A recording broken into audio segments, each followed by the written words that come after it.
Good morning, Knicks Nation. Happy Monday. Today is Monday, the 25th of January, 2021. I hope you're all safe and healthy.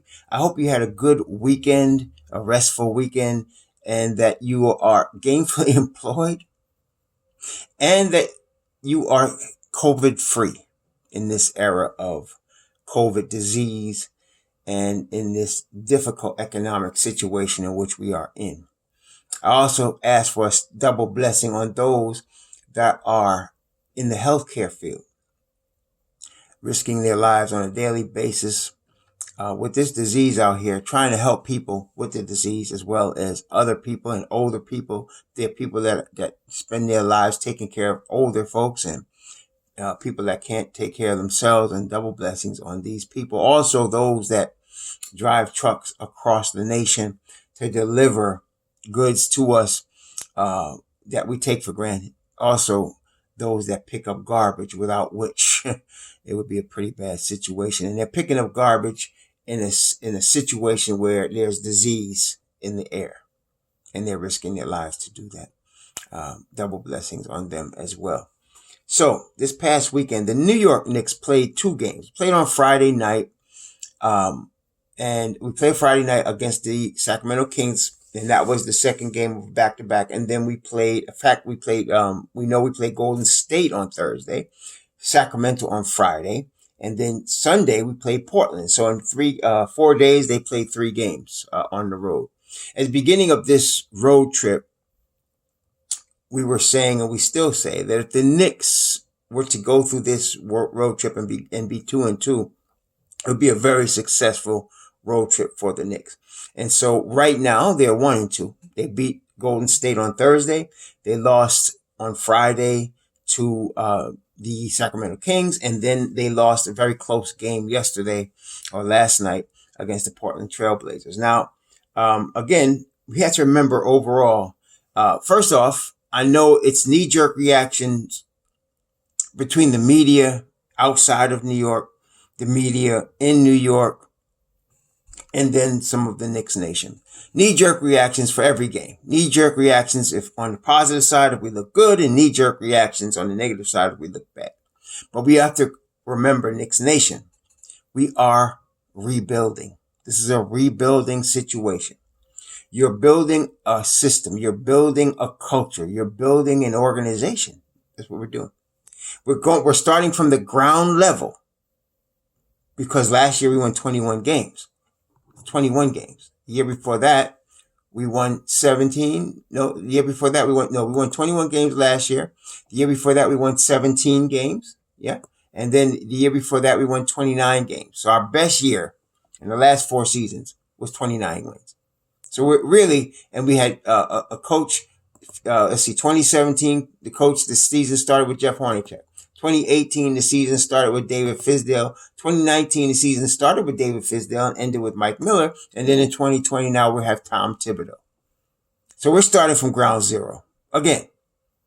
But this time we're hopeful, because not only do we have Tom Thibodeau, one of the best defensive coaches in the game, but we also have Leon Rose as our executive. He has hired a plethora of very talented front office people. Okay, and assistant coaches and development coaches. And of course, we already know that Mike Woodson, Kenny Payne out of Kentucky. Mike Woodson, the former head coach of New York Knicks.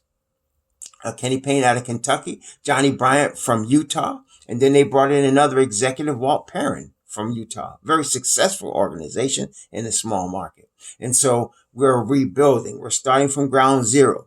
Everybody last year was talking about we needed talent. We needed talent. We still get those stupid calls, we still get those calls, uninvited calls. Let me not be mean. Talking about we need talent. We have talent. We just need to develop it. And that's what we're in the process of doing. Now, and I apologize for saying stupid. I shouldn't do that. Where was I? Oh, yes. So we're developing. And as part of that, and actually, last year we won 21 games. Again, I'm looking at 31 wins. That's a 10-win improvement from last year. And I think we can outperform the 31 wins. If somebody was to tell you that at the beginning of the season that the Knicks were going to win 31 games, you take that because, well, Las Vegas said we're going to win 22 and a half. And a lot of people had us less than that. In fact, I think ESPN had us as the worst team in the NBA starting this season. And so right now at 8-10, the Knicks, we're kind of, this is, what do you call a team that wins 3 in a row, loses 2, right? Wins 2 in a row, loses 3. What do you call a team like that? That's a 500 team. That's a 500 team. And that's where we are. And if we were to finish the season as a 500 team, we would greatly outperform all expectations. Okay. It would be wildly successful for us. Okay. To be there. Even if we get 31 wins, to me, it's a successful season because we're rebuilding. We're taking steps. Now, part of that process is playing the top teams and learning how to win against them. Okay? So we played Golden State, and even without Klay Thompson, they're a very good team. They have a system that's entrenched with Steve Kerr, which he inherited from Mark Jackson, but Steve Kerr has this system entrenched. They have Draymond Green and Stephen Curry. Stephen Curry, to me, with Mahmoud Abdul-Rauf, the former Chris Jackson, 2 of the greatest shooters the NBA has ever seen. And here we have him. He's still playing, and he's still playing at a very, very, very high level. We beat them very soundly on Thursday. Now, they had come off a back-to-back. We know that, but it's the NBA. We did what we had to do. I also warned y'all when we were going to play Sacramento the next night that De'Aaron Fox was hungry. They were a good team, better than most people are giving them credit for. Halliburton is good, and that they were going to be wanting to win, and that we can't sleep on them. Now, I don't think the Knicks slept on them. But the problem with us, and this is part of development, is you have to learn eventually, and it's not like it's going to happen overnight, but we have to learn to play 48 minutes of good basketball every night. The best teams in the league, the top tier teams, play 48 minutes of good basketball every night. When they're off, it's very rare. Okay? They're always playing 48 minutes of good basketball. Okay, every team in the NBA has times when they're off. Obviously, it's a long season. We're playing against the best players in the world, but on a consistent basis, they're going to come out with excellence. Okay, that's what the top teams do. Now, we're trying to develop into that. So at this point on Friday, as I reviewed the game Saturday night, the Knicks put together 24 minutes of good basketball and started to fade in the third and fourth quarters. Okay, especially offensively. Now, speaking of the offense, I can understand why Knicks Nation is anxious, for the Knicks offensively. But I kind of look at it a little differently, as you probably figured out. I kind of look at it a little differently. If we're rebuilding, okay, I look at it as if you're building a house. You're building a house. You get the land, and now you have to put in what? You have to dig a hole, and you have to have foundation put in. If your foundation is not right, the house is not going to be good no matter what you do, right? So they build a foundation, and in my view, and I believe in Tom Thibodeau's view, which is why I like him so much, you build a foundation with defense and rebounding. Those are the 2 areas you build a foundation for your team in, because it takes a lot of effort to play defense. It takes a want to. It takes a aggression, a desire. And it takes you being in physical condition as well as mental condition. And those are things that you may not be born with, but you can develop, right? So if you start off with a foundation of defense, you're pretty much guaranteed to be in most of the games you're in. You're not going to it's very rare you're going to get blown out. Okay. You're going to be in most of the games to give yourself a chance to win. And so you build the foundation with defense. This is what the New York Knicks are doing this year. And they're doing it at a very, very high level, at a clip that I even did. I was expecting them to be top 10 defensively, top 10. I wasn't even focused on offense. And I don't think Thibodeau was either, because you're trying to build a foundation. You're not looking at this as a 1-year project. You're looking at this as a 3, 4, 5-year project. Okay? You're building to get a sustainable, long-term winner in New York. You want a change in culture so that you're mentioned in the same breath as the San Antonios, the Miamis, the Bostons. You want to be mentioned in that same breath So you want to build a long-term sustainable winner. And so this is the year we're starting with the defense. Okay. You're building a reputation as a defense. And the New York Knicks are number one in several areas defensively, which is that's far exceeding I was thinking they'd be top 10, but number one in several areas. So you're establishing the defensive identity. Now, when you're doing that, you have to also remember, like you take certain players that are not used to playing that intense level of defense over that 48-minute period. So, but they commit to it like a Julius Randle has. They commit to doing it like a Reggie Bullock has, like Alec Burks has. They commit to doing it.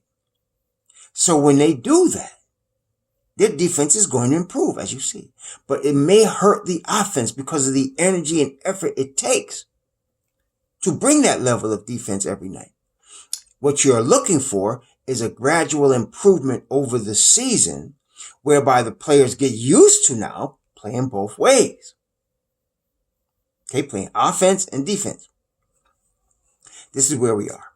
So the Knicks are bringing the defense. And now I was listening to the game last night. I didn't watch it on my computer. If I watch it on my computer, I always, click on the Knicks broadcast because I want to hear the Knicks side. I don't want to hear the pom-poms from the other side. But for circumstances last night, I watched it on my main TV and I caught the Portland Trailblazers announcers. And of course, they had the pom-poms out rooting for their team.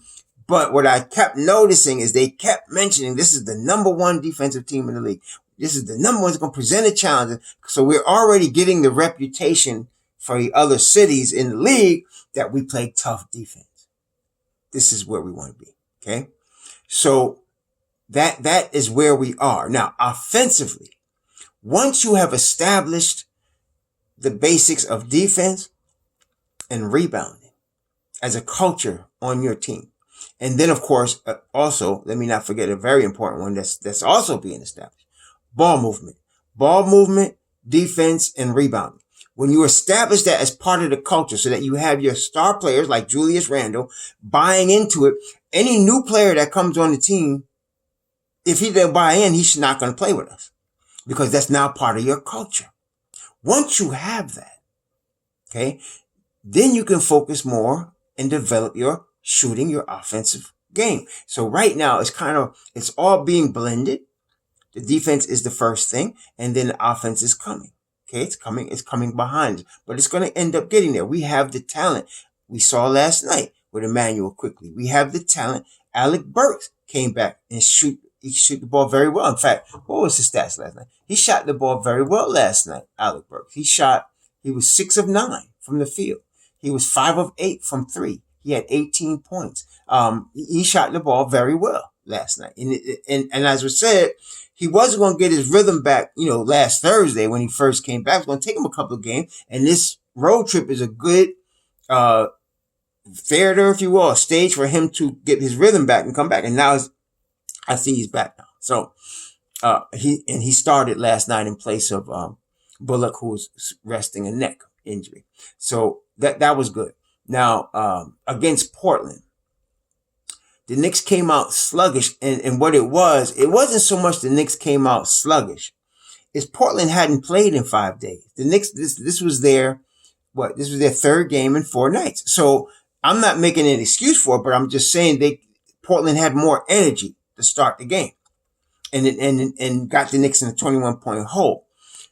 Then the Knicks started coming back in the third quarter. Matter of fact, when you look at it, the third and the fourth quarter, the Knicks outscored them 27-19 in the third, 36-27 in the fourth. And so they were really mounting a comeback. The only thing, and I'm very careful about criticizing Tom Thibodeau because I am not on his level. I'm not a coach like him. I cannot say anything negative about him. And I don't, some people just freely run their mouth as if they know better than somebody that's been in the NBA coaching for 20 years. Stop it.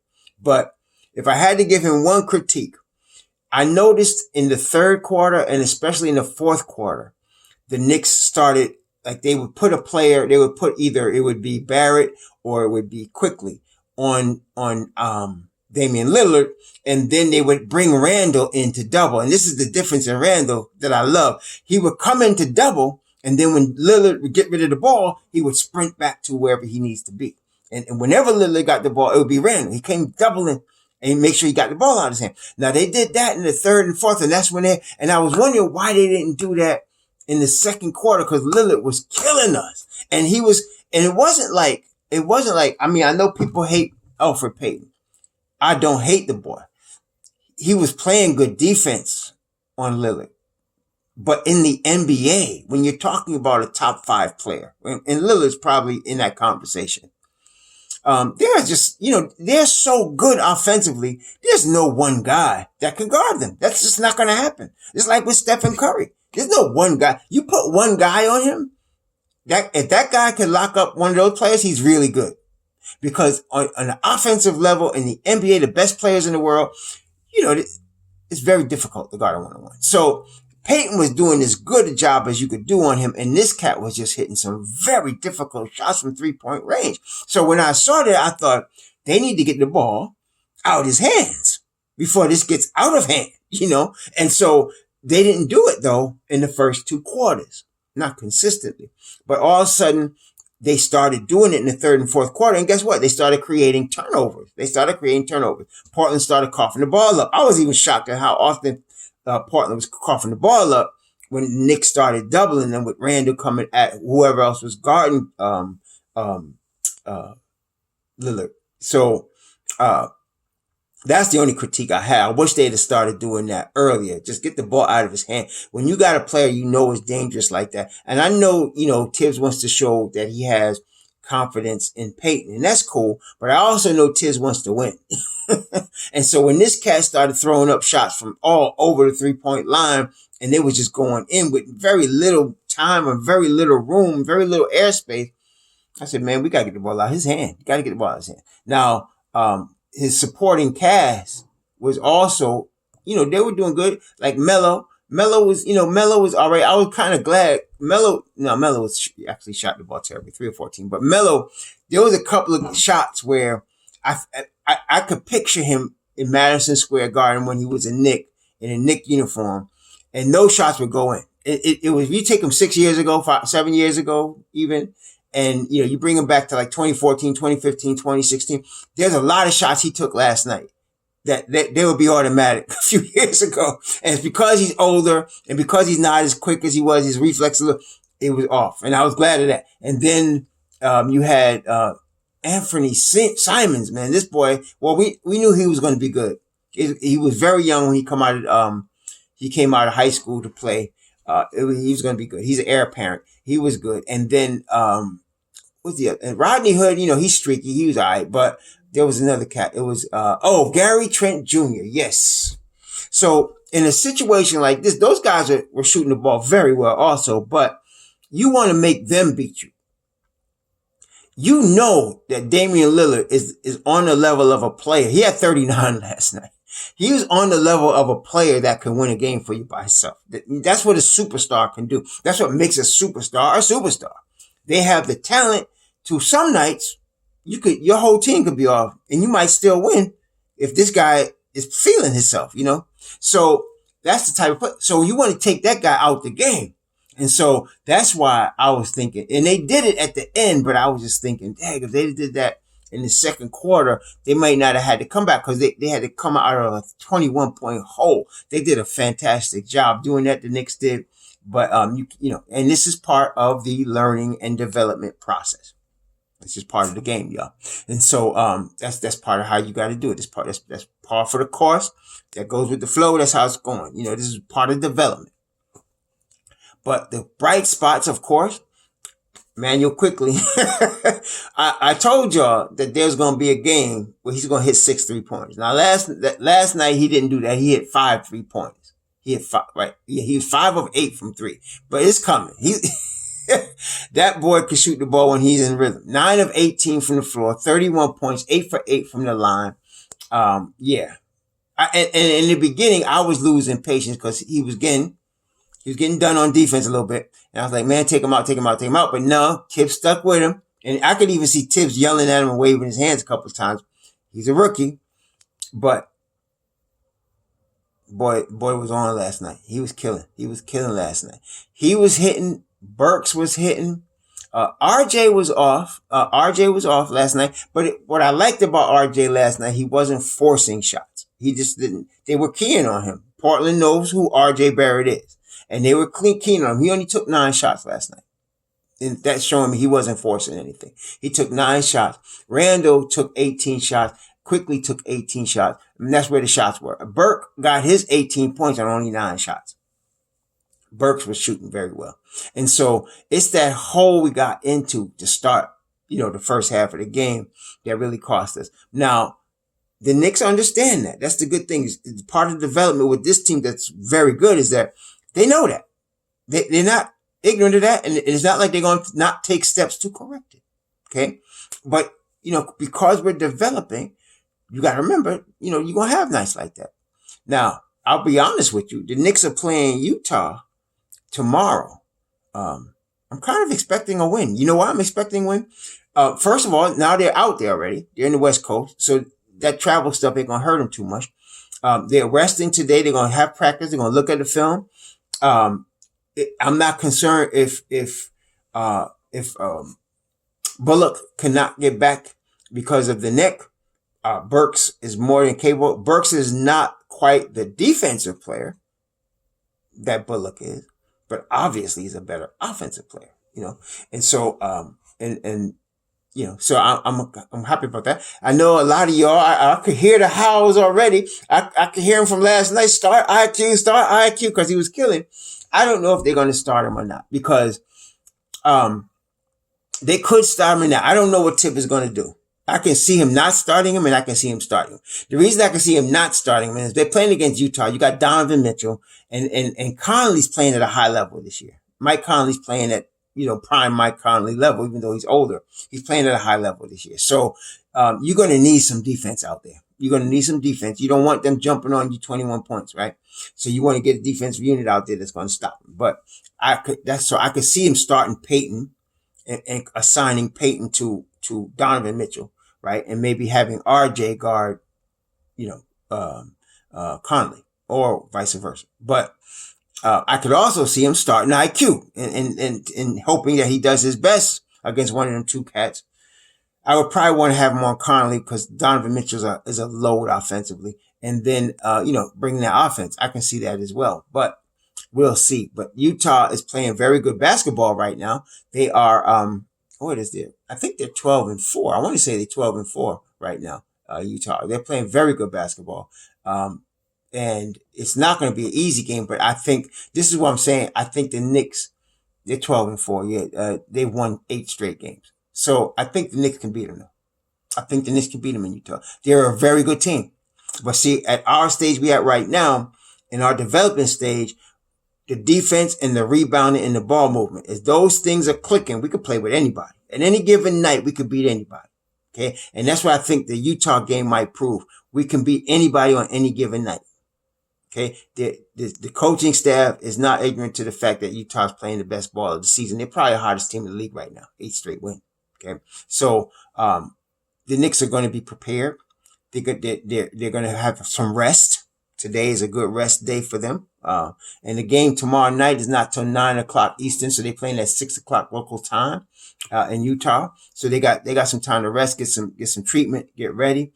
I like, Frank against, Utah. I like Frank against either one of those guards to bring some defense. Hopefully I understand he didn't play last night. Just coming back from the injury. And Tibbs did say his conditionings are not there quite yet. But I'm hoping he'd be ready against Utah. He usually guards Donovan Mitchell very well. He usually guards Donovan. Like I said, there's top tier point guards that don't want to see Frank. Stephen Curry don't want to see him. Okay. Kyrie Irving don't want to see him. Kemba Walker don't want to see him. And Donovan Mitchell don't want to see him. They know each other. They're friends. And so Frank, could put the clamps on that boy. He could do that. So I don't know if he's going to play, but it'd be good to have him out there against the Jazz. We'll see what happens, but I really like our chances against Utah. I know it sounds crazy. They won 8 straight. They're a hot team. They're playing on all cylinders. They're really playing consistent, good basketball. And they're an example of what we're talking about. Ball movement, defense, rebounding. There you go. And then you got offensive force in Donovan Mitchell. So yeah, and so they're a tough team. And they're consistent. They've been like that. And of course they got in the middle Rudy Gobert. But I'm not worried about Rudy Gobert because we got Mitchell Robinson. I'm not worried about Rudy Gobert at all. We got Mitchell Robinson. Now, they got, Bogdanovich is a tremendous shooter.